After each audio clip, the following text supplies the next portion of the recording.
So on ethics, here's the angle that I'm going to approach it from. I'm assuming that you own band T-shirts that have a band name on them. Do you? Yeah, you're darn right. Okay. I do. Absolutely. Okay. Name one. What's one in your closet? I've got one of my favorite ones I wear is a Wu-Tang Clan T-shirt. So. Okay, I love it. So, have you ever worn any of your band T-shirts and someone struck up a conversation with you, or have you ever struck up a conversation with someone because of the band T-shirt that they wore? All the time. T-shirts in general, but absolutely when it comes to bands. Okay, so you're gonna see where I'm going with this. So you wore a band T-shirt, so in a sense, you kind of outsourced. I'm gonna boil this down in the most analytical way, in the most rational way. You outsourced human connection to commerce. You bought a T-shirt from a band, promoting a band, and it led to a human connection between you and another human being. That's not unethical. It assisted you in that connection. So and I know I'm boiling this down, it's very reductionist, but hear me out. You still outsourced or delegated the prompting of that human connection to something commercial, to an object. So that T-shirt, in a sense, was a tool to help bring you closer to someone else that you had something in common with.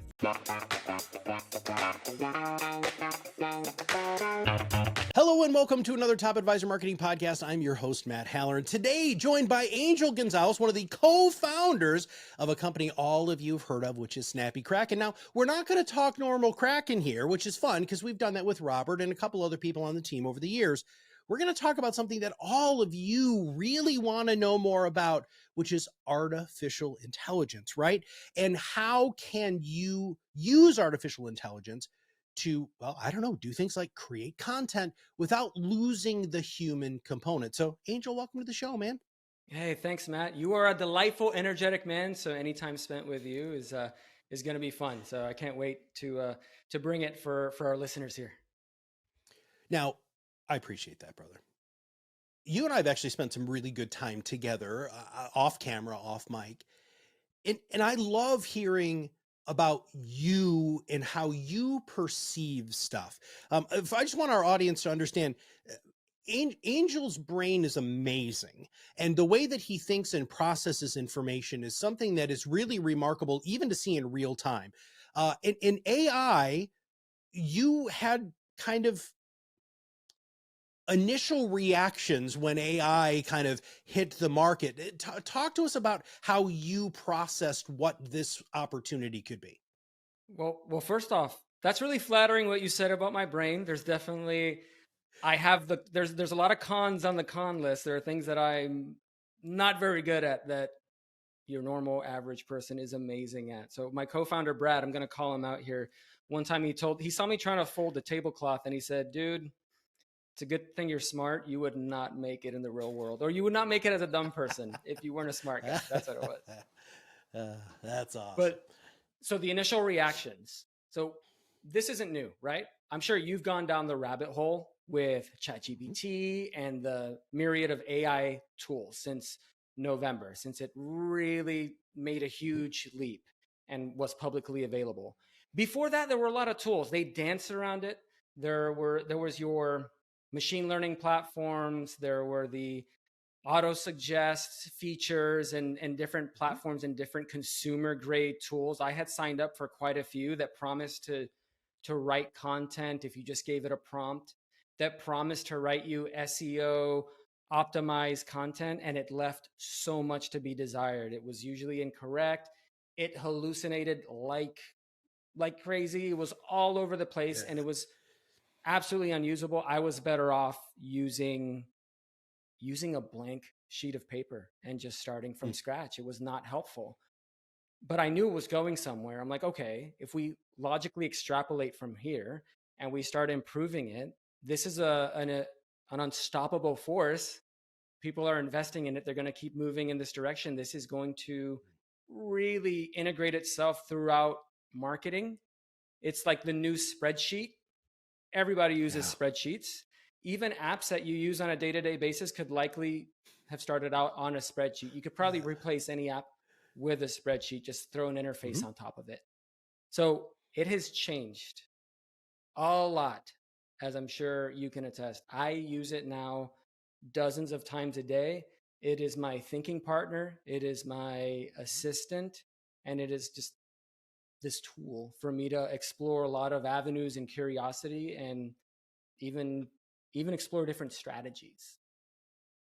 Well, I want to talk to you about the strategies. So we're going to go kind of off script here a little bit because you just opened up a can of worms, and I want your Yeah. brain on this. See, this is why I like chatting with you, because it's not just a random rapid fire questions. It's like, hey, let's No. explore that. Let's go down the rabbit hole. Yeah. Well, and I want so prompting, right? So how did you teach yourself that? Because that's the key, right? I mean, if you know how to ask AI good questions, AI produces good results. Did you just play with it until you figured it out? Did you take a course? How did you figure out how to prompt it so that it is your thinking partner? I do everything. I'm an early adopter. I will jump on and I'll start playing with the tool and find ways to break it. And then I look for really smart people who are spending 60 hours a week on it. So I found a series of newsletters. I would Hmm. say Twitter, now X, was super useful because ChatGPT, OpenAI doesn't have a tons of documentation on prompt engineering, or it's not easily accessible on their website. They do have Discord communities and things like that. Mhm. But I found that the enthusiasts, that the amateurs, all these dilettantes who are just jumping into the tool, they have these amazing threads. And that's where I got the most Ah. leverage and the most advancement in my AI and in my prompting education. They would just jump in and be like, hey, here's an interesting prompt for exploring marketing strategy. Here's an interesting prompt for creating a meal plan for the rest of the week. Have you tried this? Have you Mm. considered that? And I would just look at those and then go right back to the tool and start making it my own, find ways that it could serve me, get rid of the stuff that wasn't applicable, and keep moving ahead. I'm sure you did the same. Did Everything. you similar? Well, I, yeah, but that level of brilliance didn't occur to me until a little later. So I always go back. So I have a very, very strange education because I actually am a philosophy major, and part of when you're a philosophy major, lines of questioning is something that you learn from Socrates, Aristotle, and Plato. Seriously, I mean that's like the foundation of Western philosophy, right? Eastern philosophy, I took that too. But when it comes to dialectic, which is what they call it, which is really just prompting, if you go back to Socratic argumentation and understand how to ask questions appropriately. So I went back, 20 plus odd years now. Gosh, it's almost been 30 years now. And well, not 30, close enough. But anyway, and I started asking ChatGPT Socratic kinds of questions. And all of a sudden, man, I was getting unbelievable results. And then I was like, okay, this is, it's really cool, but now I need to really, really figure out how to narrow it down. And so that's when I started. I actually watched a whole bunch of YouTube videos. I'm more of a video guy. Twitter drives me, or X, whatever the hell it's called, drives me a little bit crazy with my ADHD brain. It's just too much to assimilate. So I did some deep dives on some ChatGPT prompt specific. So our listeners, that's what I want you to look at. It's prompt engineering is the keyword that you want to, by the way, which you could even put into ChatGPT. But if you want to watch some great YouTube videos, there are some really, really wonderful ones out there. But now here's the deal, Angel. So you and I, we're both early adopters. I'm a wicked early adopter. I love diving into new tech. I love the challenge behind it. I love breaking it. I love finding, the benefits of it. Could you pause? But Could you there's pause right there? You did say yeah. something too Oh, amazing that I yeah. want to Go put a ahead. place. I put a placeholder on it. Like, as a philosophy major, as someone who relies on the Socratic method of questioning, you are at a huge advantage, I'd say, because Mm. you're relying on first principles. You're trying to dig for the question underneath the question. And I wanted to point out before we move on is that's one of the keys to the prompt engineering.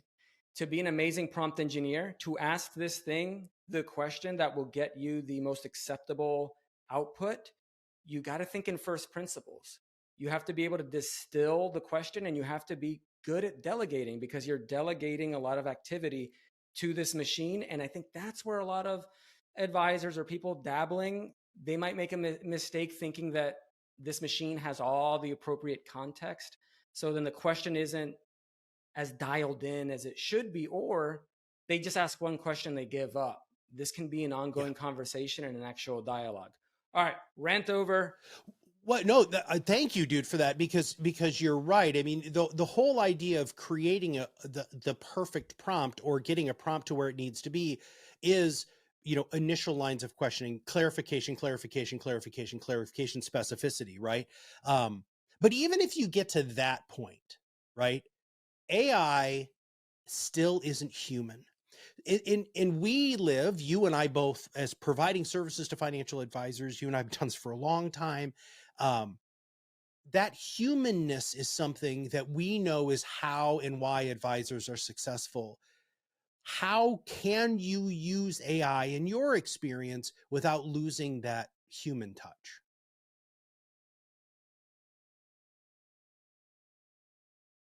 So there's several ways I can answer this. Like, that question probably has 10 sub questions underneath it.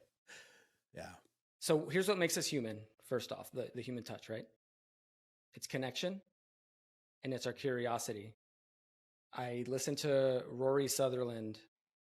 He wrote a book called Alchemy. He's a guy that came from Ogilvy.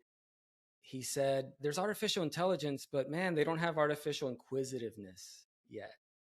Ooh. So the value of the answers that we're getting from this machine are relative to the value of the questions and the inquisitiveness and the curiosity that we have going into it.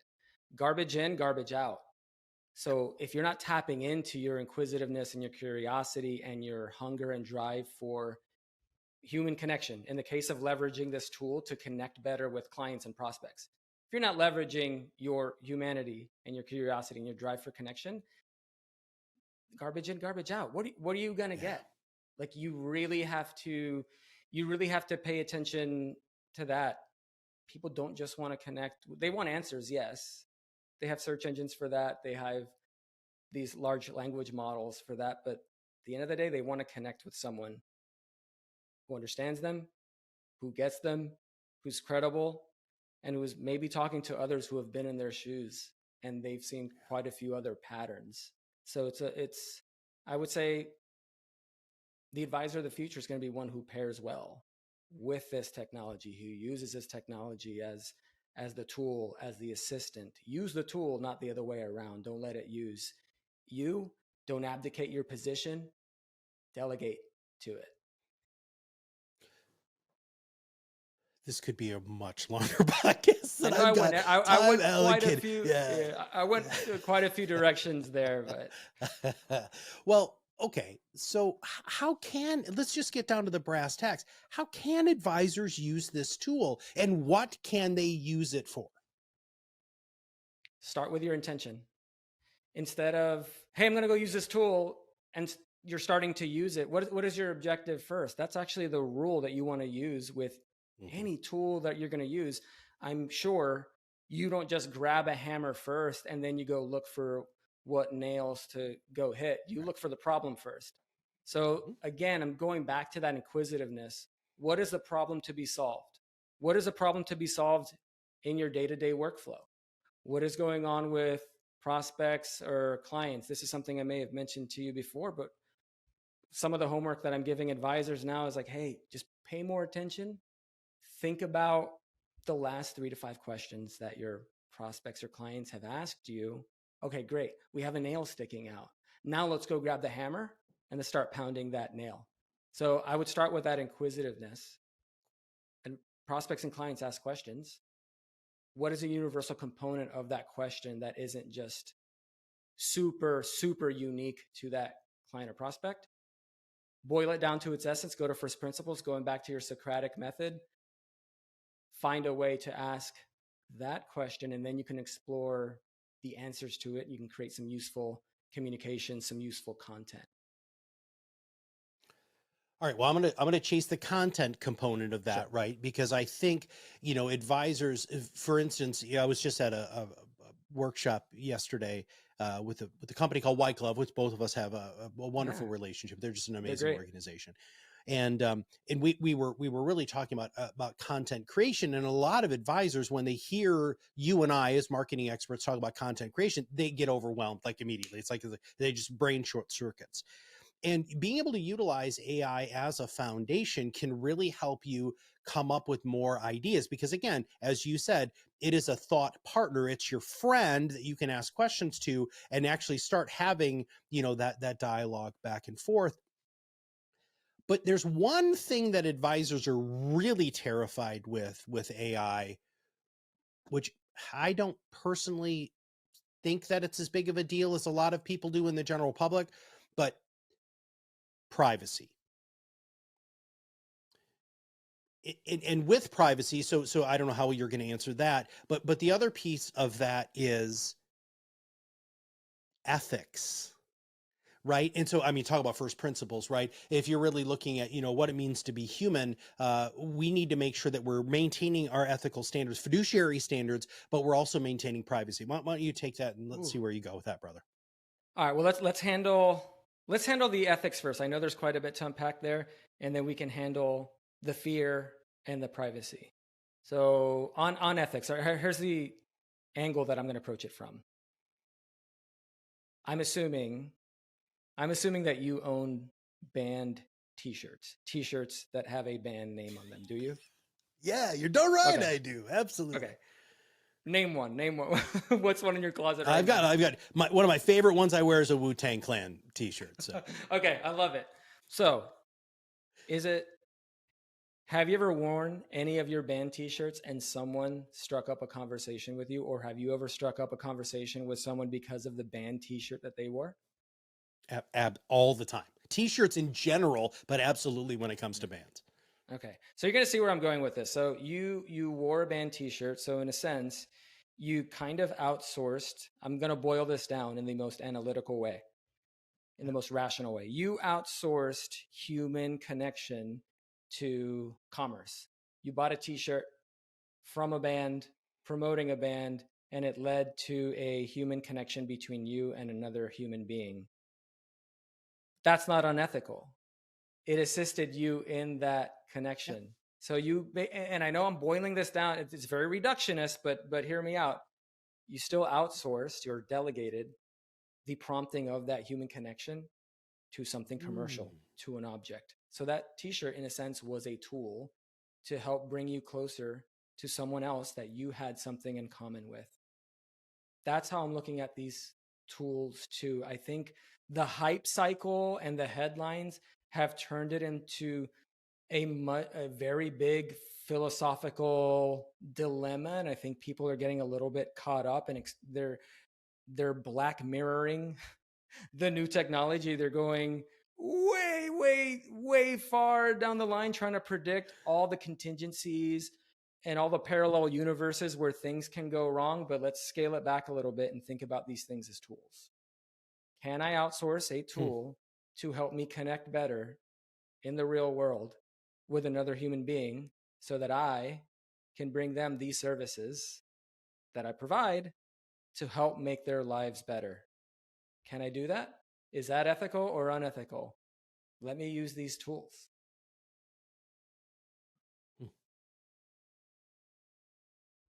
So, all right, does that make sense, or is there any conflict that you see there? I think you probably just made everybody put on the brakes of their car, because you just challenged a major paradigm that I think people are struggling with AI specifically. Is the tool. How that tool is used is where the ethical nature of the question comes in. AI was not built to do something negative. AI was built as that assist, that language, as of right now, language assist. What you choose to do with it lands squarely within you as the advisor. But let's continue with this kind of ethical conundrum here, which is also about privacy. And will there be bad actors? This is a tool, right? A scalpel. Yeah. You can use a scalpel to remove a malignant tumor. You can use a scalpel to hold somebody up and steal their money. Yeah. There's going to be bad actors, of course. Yeah.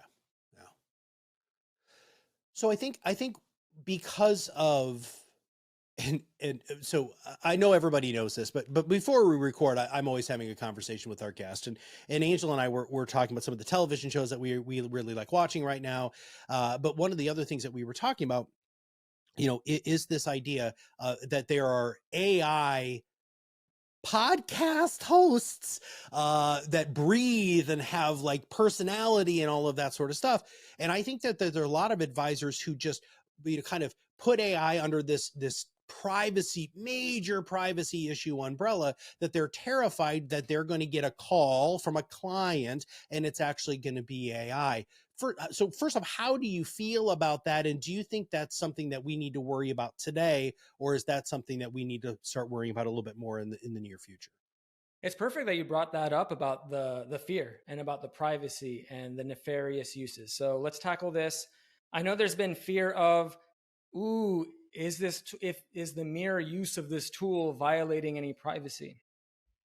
If you're using the tool to write content for you, if you're using the tool to refine a message that you just rattle off and you use it to just polish that message, what privacy are you violating? Yeah. Now, I recommend, I'm not a lawyer or anything, but don't include any personally identifiable information. Don't drop like all this client data into Chat GPT. Use it to ask questions, to be inquisitive as your thought partner. We actually released an AI integration with our email creator at Snappy Kraken, and that's what I've been asking advisors, like, hey, don't put anything personally identifiable information or any privacy related material in here. This is for marketing. Mm-hmm. You want that communication to scale. Use it for its intended purpose. So back to that privacy and the nefarious uses. I've heard about those scenarios being posed, like, oh, what if some parents get a call from their kid they haven't spoken to in a couple years? Mom and dad, I've been kidnapped. The kidnappers need $50 million and they need it wired to this account. People are going to try to do that. They're going to try to work out all these systems. I don't have the answers for how to overcome that. I know there's people much smarter than I am working on things like that. I believe there's investment company, I think Infinite Loops, or I know that they're investing a lot into countermeasures for AI. But as far as fear, I can't tell you to never fear that, but don't irrationally fear it, right? Don't obsess.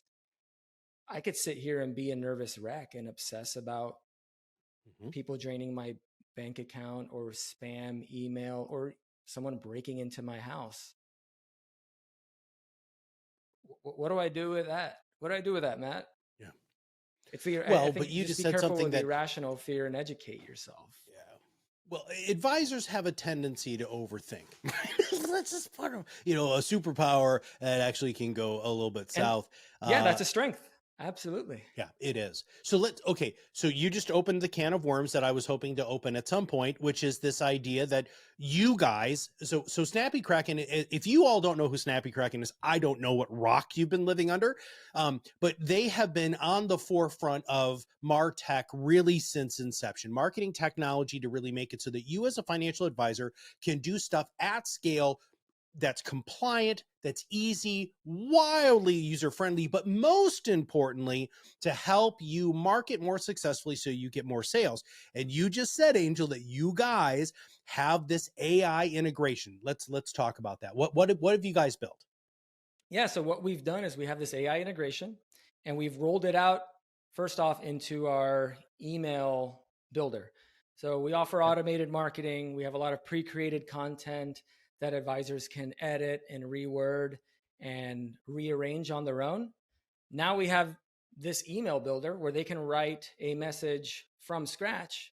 But if they need that assistance, if they need that tool that they want to delegate to, we have a series of AI integrations that help the advisors come up with punchy, catchy subject lines and headers that help them refine, summarize, or polish their written message.